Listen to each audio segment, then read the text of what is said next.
quickly. Okay, so we should be live now. Hi guys, this is an English broadcast. We are going to talk about, as you can see from the title, in the United States of America, in Orlando, there has been a shooting incident in a gay club. A person of Afghanistan descendant origin went in and shoot a bunch of people, and for the last few days the world has been gone upside down. We have here with us Kendall Mead. He's from America as well. Right now he's speaking. So Kendall, do you want to introduce yourself quickly? Yeah, I'm currently in Seattle. I'm a Michigan native. So my connection to the Orlando shooting is my nationality, not my proximity. So I'm kind of a weird, I'm never sure what to give as an introduction to myself. I'm a former missionary.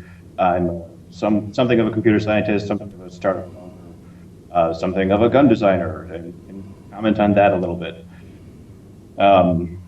So I'm as shocked as everybody else by the shooting, but also not shocked, because it's one of those, like, it's become normal. It's something that it happens the world over, but more in America than it should for a civilized Western nation, because we have more guns and less access controls on them. Which I'm torn about, because I designed guns as a hobby, and I should qualify this. Like, I designed semi-automatic, automatic submachine guns, assault rifles. That's what they would be called. But it's when you call something an assault rifle, that's a media term. That's not a term about the weapon is itself. So okay. There are military-style weapons which have selective fire, which means that they can shoot more than one bullet with one trigger pull, or one bullet with one trigger. Okay, I mean, before we go into the details about the different types of assault rifles or assault weapon, I think we need to just clarify that obviously we are trying to focus on the Islamism part, but in America, I think that since the shooting happened, and since any similar shooting happens, there are multiple elements that gets discussed. One of them is obviously the gun law, right? That means in America, I think the Second Amendment, that people have the right to carry a gun, or at least keep a gun, and that somehow gets related or intertwined in this debate whether or not the gun policy has anything to do with the shootings. However, as we saw in the last few shootings, the people that were involved in the shootings were not necessarily, I think they were more of a kind of a Islamic background. And is there any kind of relation between Islam and the shootings? And do you think, for example, this particular one, the guy is said to have a destabilized mental state, and the shootings could be his personal thing, or do you think it could have something to do with his upbringing or his ideology? Yes, categorically to all of those. It is his personal ijtihad of Islam, which means his personal legal interpretation of what Islam means to him, the person. But that is not a condemnation of all Muslims. It's not a condemnation of Islam itself. And that's a very important distinction to make. So the way that I think about this is Islam is the idea that a person can have that can be the motivation for him to do very good things, very bad things, all sorts of different things. But it's basically the environment that a person who might or might not do such a thing as this emerges from. So there is that element of it. There's also the element of Islam and other religions as well, not just to come down on Islam, that justify or offer excuse for this kind of atrocity. Which again isn't a condemnation of all religious people or all Muslims or anything like that. So there is an element of this guy has to be personally responsible for his personal actions.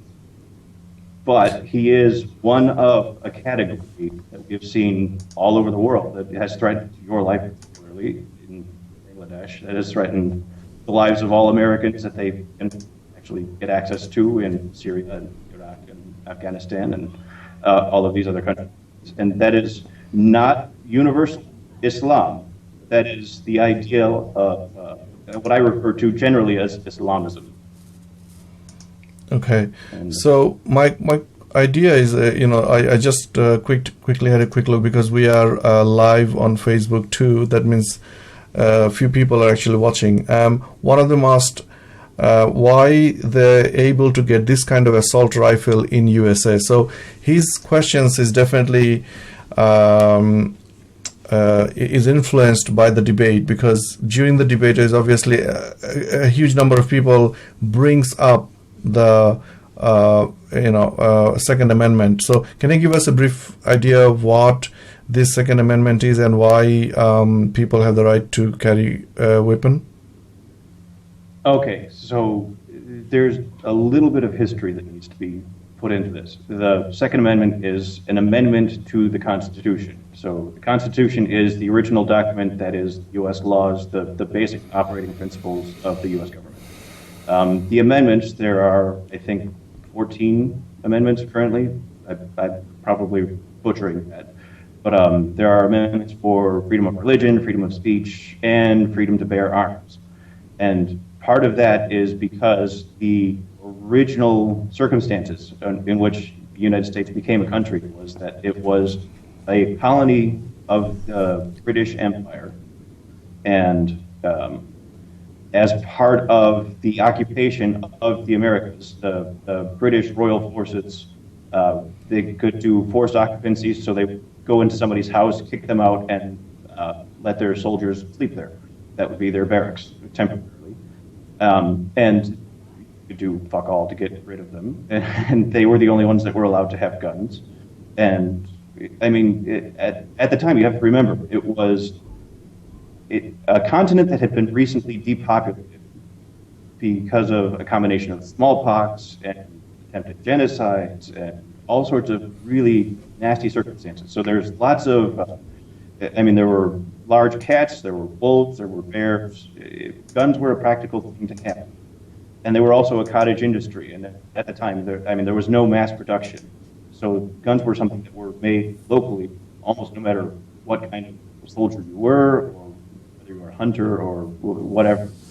And so when the Second Amendment was written, it was written with that level of technology and in response to that kind of an environment. So the idea was that, no, you can't ever force anybody under pain of death or torture or anything else to leave their house, to leave what is rightfully theirs. And the Second Amendment is intended to be a protection of that originally.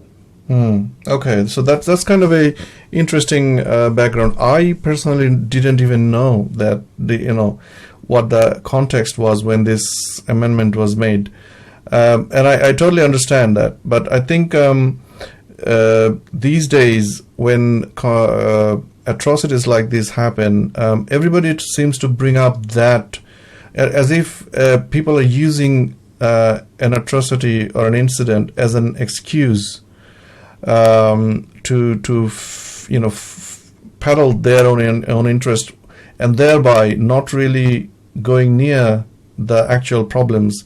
For example, here, as in Bangladesh, people are getting killed by Islamist militants, and we don't have any kind of Second Amendment. We are not allowed to carry guns, yet people die every day. They don't need guns. So what I'm trying to get to is that the weapon here is not the issue, or the fact that people can carry a weapon is also not the issue. It's just people's intentions of killing others, and the ideology that backs that sort of mentality is what should have been kind of in focus rather than the gun policy.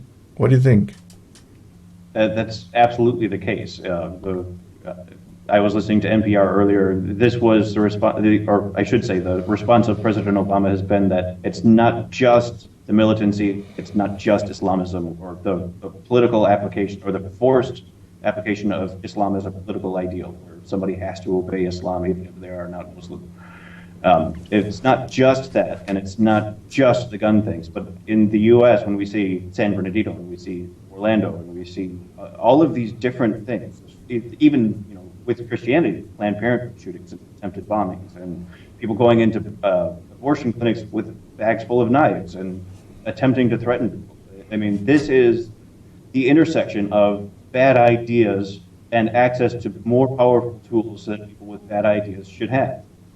And so, necessarily we have to have the conversation about both parts of this. And especially in the U.S., when we're talking about the U.S. specifically, our crazy gun laws, where it's no background checks on a lot of things, and the technology aspect of this has to be addressed and isn't. I know what you mean. I know what you mean by technology aspect. I heard the other day from a television program where that the body, for example, is it NRA, that controls the background checking and all the regulation aspect of the gun control. They're not allowed to use computers. Is that really true? I mean, this is 21st century. How is that possible? There is a lot of bullshit around this stuff. And the NRA, just to clarify that, the NRA is National Rifle Association. It's basically a gun club.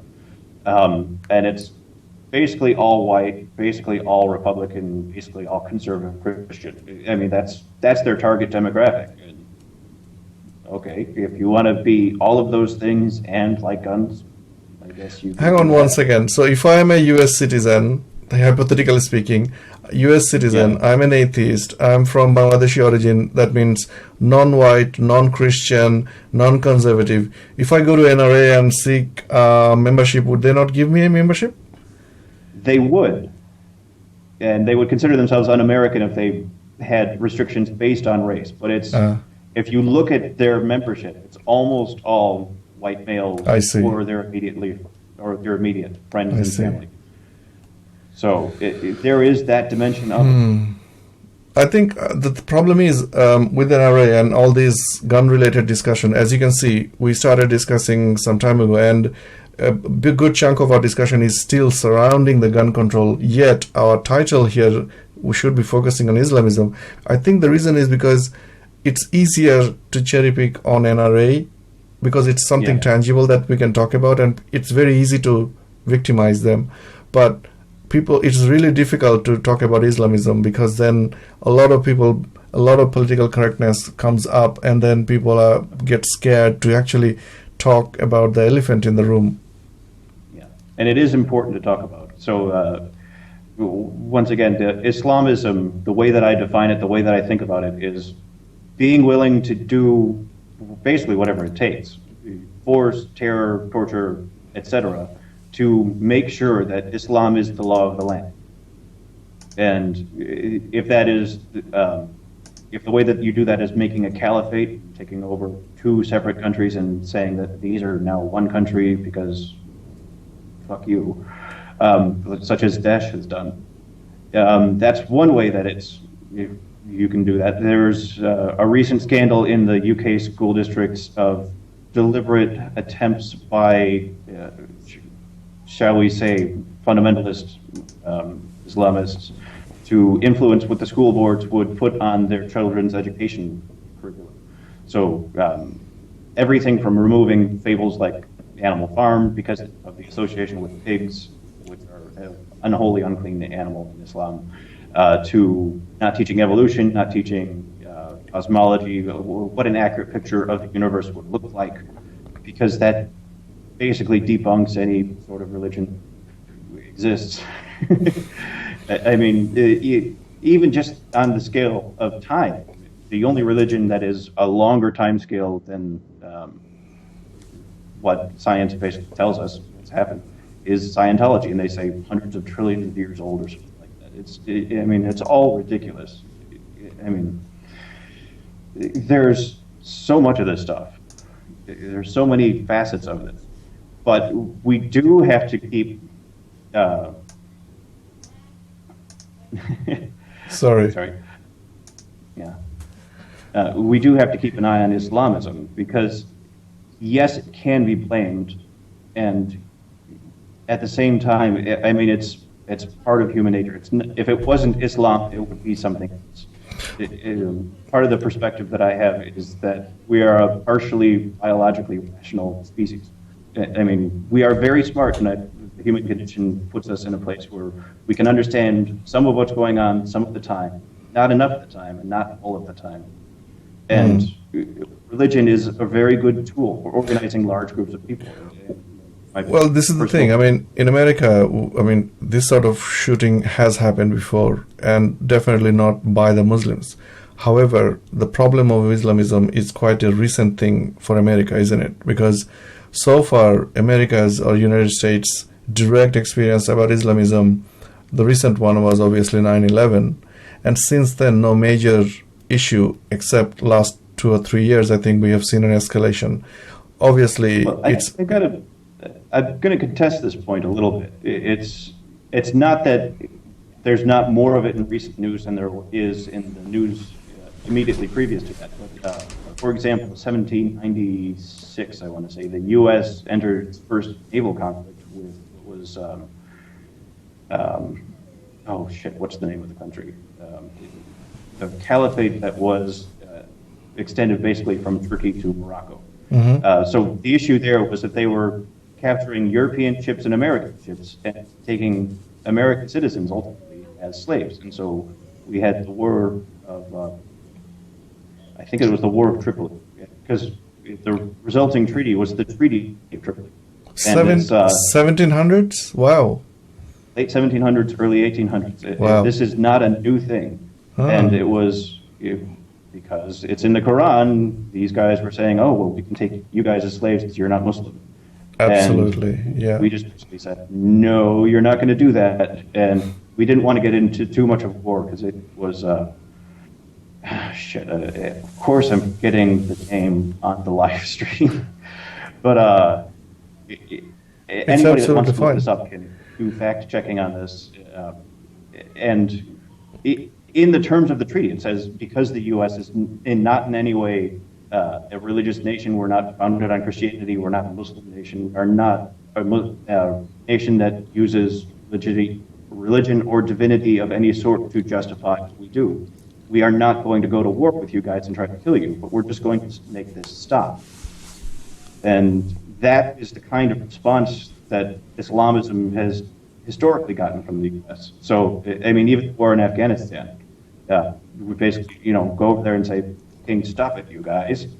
We don't want to deal with this." Of course, it doesn't work because part of it is the idea saying we must expand the caliphate, we must expand our sphere of influence, we must go out and radicalize it, bring them to the fold.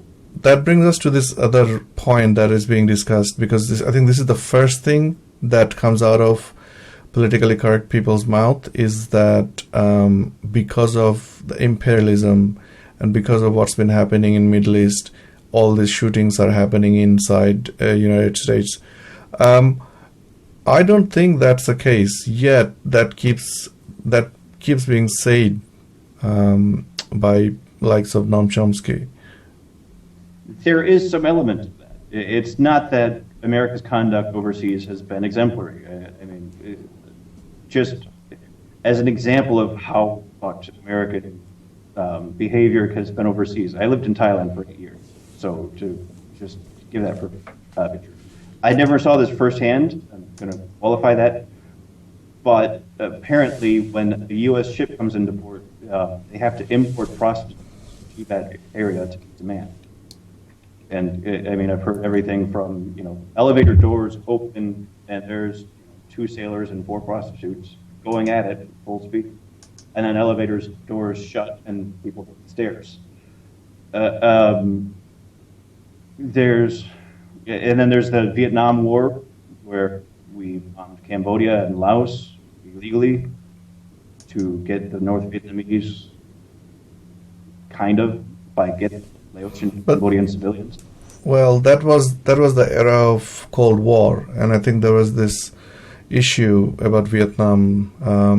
But Vietnamese were not Islam or Muslim, were they? Of course, but it's an example of the kinds of behavior that America has historically been willing to engage in, especially overseas and especially in remote areas with very little recourse. So if there's little chance of the people that you can do this stuff to getting revenge of any sort, then they've been historically willing to try it. So let's focus on this guy called Omar, right? The guy who did the shooting. Do you think because he's a descendant from Afghanistan, do you really think that those things was circling in his mind when he was thinking about shooting all the gay people? Why, in that case, why target the gay people? I mean, if he's against the whole concept of America or the wrongdoings of America, would it not make more sense to have a target that has more close ties with the political or international activities? What's with the gay people shooting? I mean, how did the gay people suddenly become an enemy of Islam?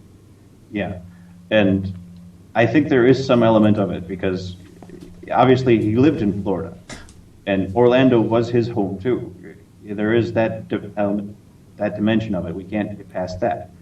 But he is also of Afghanistan descent, so his country has been at war with the UK, his country has been at war with the US, his country has been at war with basically anybody who's gone in there, the Soviets, etc. Yeah. There is a lot of that, and it's easy to look at your previous enemy and say, oh, well, I have to fight this guy again? Okay, I can do that. But I don't think that was his motivation at all. I think that was just one of the things that made it easier for him to have that set as his goal, the killing of infidels, or however he phrased it in his mind. I didn't know the guy. I don't know anything about him. I can't say what his motivations were. But he targeted gay people. He apparently called 911 and confessed his allegiance to ISIS or Daesh or whatever they're called now. And that is not because he's an Afghan citizen. That's because he was, shall we say, infected with a really bad idea. Well, I would say I saw the Time magazine's latest title, and they're saying that connection between the shooting and ISIS is not clear. Although I heard earlier that ISIS claimed the shooting. So how can ISIS claim a shooting if they haven't organized it, and then later on it's found that ISIS had nothing to do with it? What does that make ISIS? It makes ISIS full of shit, which we knew in the first place. I thought they would have some honor at least. If something bad happens and they're happy, they'll just claim it. That's been their behavior the entire time. So we saw them do this with Paris. I don't think they deliberately sent anybody from Syria to Paris with guns from Syria. I don't think they're capable of that. I don't think that's within their purview. I think it's within their purview to radicalize and motivate people to buy gun parts off the internet, which is a lot easier than people think, which is why, the gun stuff is a relevant part of the conversation. But, I don't think ISIS, frankly, I don't think they're that competent. Looking at what they're doing, looking at what's happening to them every time they go up against serious opposition, if you lay down and basically let them walk all over you, they will. But if you actually stand up to them, we're seeing in the north with the Kurds, we're seeing in the on the Eastern Front with, if I'm recalling correctly, Iran-backed militias and. Well, that don't go there. It's a much more complex area. It's a whole mishmash. Yeah. But this is the thing we've been seeing in Bangladesh, by the way.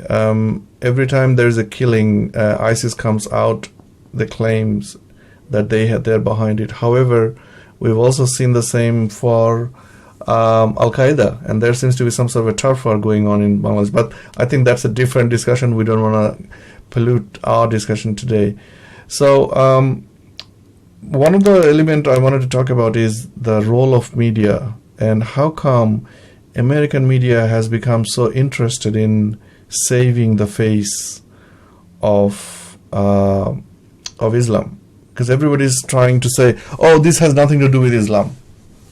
The first first response is that this is nothing to do with Islam.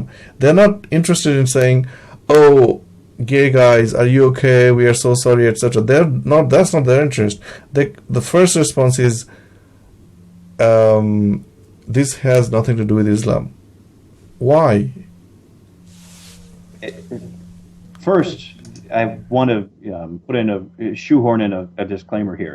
There has been a lot of solidarity shown that I've seen with the victims of this attack. So, announcing gay pride flags flying at half-mast. That was on the radio today. That was a coordinated event in solidarity with the victims. So there is this dimension of this stuff happening. Okay. But I think we're both the secularist activists, and we're both tuned into these radio waves to see what the response is in regards to Islam, which is the idea that was driving the guy that did the stuff. And so when we're seeing the solidarity but no condemnation of the idea that drove this bullshit, it grates. It's one of those things.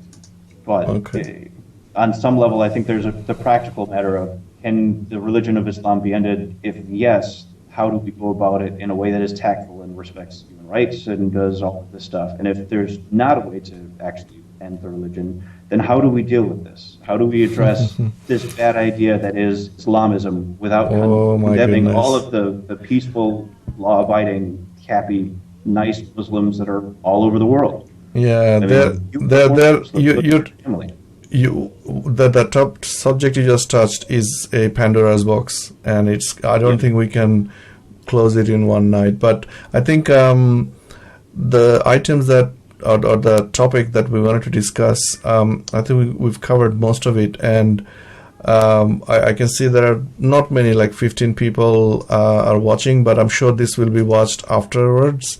And people will add comments, because this is generally my colleagues are mostly from Bangladesh, and right now it's very late. It's almost morning in Bangladesh, so I'm sure we can organize other discussions during, for example, daytime Bangladesh, or maybe evening time next time. But thanks so much for making the time to have a quick chat about the Orlando shooting, and having a first-hand perspective. So I really appreciate it, and talk later. All right, thank you. It's been my pleasure and my honor. Same here. Cheers then.